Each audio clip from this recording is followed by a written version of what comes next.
പ്രിയപ്പെട്ടവരെ, ഒരു പുതിയ മാസത്തിന്റെ 1-ാം ദിവസത്തിലേക്ക് ദൈവം കൊണ്ടുവന്നിരിക്കുന്നു. എത്രയോ ദിവസം ദൈവം ഈ പുതിയ വർഷത്തിന്റെ 1-ാം ദിവസം മുതൽ 4 മാസത്തോളം അത്ഭുതകരമായ വഴി നടത്തിയിരിക്കുന്നു അല്ലേ? 5-ാം മാസത്തിലേക്ക് പ്രവേശിച്ചിരിക്കുന്നു. ഈ മാസം എനിക്ക് എങ്ങനെയുണ്ടായിരിക്കും, ദൈവം എനിക്ക് തരുന്ന വാഗ്ദത്തം എന്തായിരിക്കും എന്ന് നിങ്ങൾ വിചാരിക്കുകയാണോ? ദൈവം നിങ്ങൾക്കൊരു വാഗ്ദത്തം തന്നിരിക്കുന്നു. എന്താണ് പറയുന്നതെന്നറിയാമോ?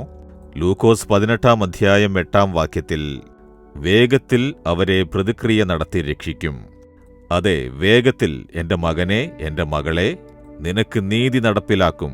ചില കാര്യങ്ങൾക്കായി പ്രാർത്ഥിച്ചുകൊണ്ടേയിരിക്കുന്നു, പ്രതീക്ഷിച്ചുകൊണ്ടേയിരിക്കുന്നു. ഇപ്പോൾ നടക്കും, ഇപ്പോൾ നടക്കും, ഇപ്പോൾ നടക്കുമെന്ന് നീണ്ടുകൊണ്ടേ പോകുന്നു. ഒന്നും നടക്കുന്നില്ല. എൻ്റെ പ്രാർത്ഥനയ്ക്ക് ഉത്തരം വരുന്നില്ല. അത്തരമൊരവസ്ഥയിലാണോ നിങ്ങളുള്ളത്?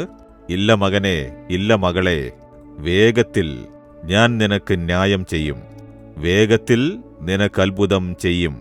വേഗത്തിൽ നീയൊരു മാറ്റം കാണാൻ പോകുന്നു. വേഗത്തിൽ കാര്യങ്ങൾ നടക്കുന്നത് കാണാൻ പോകുന്നു.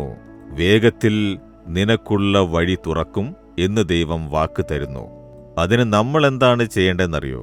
1-ാം വാക്യത്തിൽ പറയുന്നു, തളർന്നു പോകാതെ എപ്പോഴും പ്രാർത്ഥിക്കണം. ദൈവം പറയുന്നു, എൻ്റെ മകനെ, മകളെ, നീ ആദ്യം പ്രാർത്ഥിക്കണം. നിന്റെ പ്രാർത്ഥന കേട്ടാലേ നിനക്ക് ന്യായം ചെയ്യാൻ എനിക്ക് സാധിക്കൂ. ഞാൻ പ്രാർത്ഥിക്കുന്നുണ്ടല്ലോ.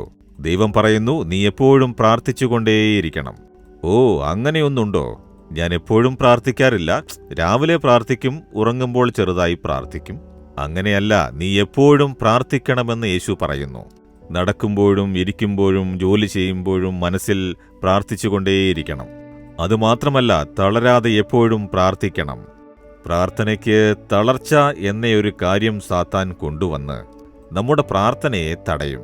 പിശാച് ഉപയോഗിക്കുന്ന ഒരായുധമാണ് തളർച്ച എന്നത്. പ്രാർത്ഥിച്ചിട്ട് എന്ത് കിട്ടി? വോക്ക് വിത്ത് ജീസസ് കണ്ട് യേശു കൊടുത്ത് നടക്കുന്നു എന്ന് പറഞ്ഞ് എന്താണ് നീ നേടിയത്? ഇത്രയും ദിവസം പ്രാർത്ഥിക്കുന്നു, എന്നിട്ട് എന്ത് നടന്നു? അതുകൊണ്ട് ഇതൊന്നും പ്രയോജനപ്പെടില്ല എന്ന് സാത്താൻ മനസ്സിൽ തോന്നിപ്പിക്കും. നേരിട്ട് വന്ന് പറയില്ല, മനസ്സിനകത്ത് ആ ചിന്തയുണ്ടാക്കും, തോന്നലുണ്ടാക്കും, വിചാരമുണ്ടാക്കും. അതിനാൽ ഉടനെ തളർച്ചയുണ്ടാകും. അതുകൊണ്ട് തളരുകയാണോ? ദൈവം പറയുന്നു, തളർന്നു പോകരുത് മകനെ, മകളെ, തളർന്നു പോകരുത്. ഞാൻ വേഗത്തിൽ നിനക്ക് ന്യായം ചെയ്യും. ഇതാണ് ദൈവം തരുന്ന വാഗ്ദത്തം. അപ്പോൾ ഈ ദിവസങ്ങളിൽ നിങ്ങൾക്കൊരു കാര്യം നടക്കാൻ പോകുന്നു. ഈ മാസം നിങ്ങൾ അത്ഭുതത്തെ കാണാൻ പോകുന്നു. ഇത്രയും മാസം പ്രാർത്ഥിച്ചതിൽ അത്ഭുതം നടക്കാൻ പോകുന്നു. വിശ്വസിക്കുമോ നിങ്ങൾ? ഞാൻ തളരാതെ എപ്പോഴും പ്രാർത്ഥിക്കും യേശുവേ. ഞാനത് വിശ്വാസത്തോടെ ഏറ്റെടുക്കുന്നു. അങ്ങെനിക്ക് ന്യായം ചെയ്യും, അത്ഭുതം നടത്തും. വിശ്വാസത്തെ ഏറ്റുചൊല്ലി പ്രാർത്ഥിക്കൂ, അത്ഭുതം കാണുന്നതാണ്. പറയൂ, ദൈവമേ, അങ്ങ് തന്ന വാക്കിന് സ്തോത്രം.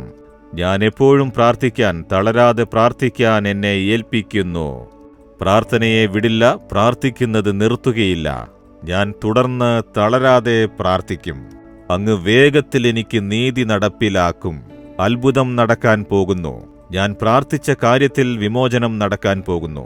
അതിശയങ്ങൾ കാണാൻ പോകുന്നു. അത്ഭുതങ്ങൾ കാണാൻ പോകുന്നു. വേഗത്തിൽ എനിക്ക് ന്യായം ചെയ്തു തരും എന്ന് വിശ്വസിക്കുന്നു.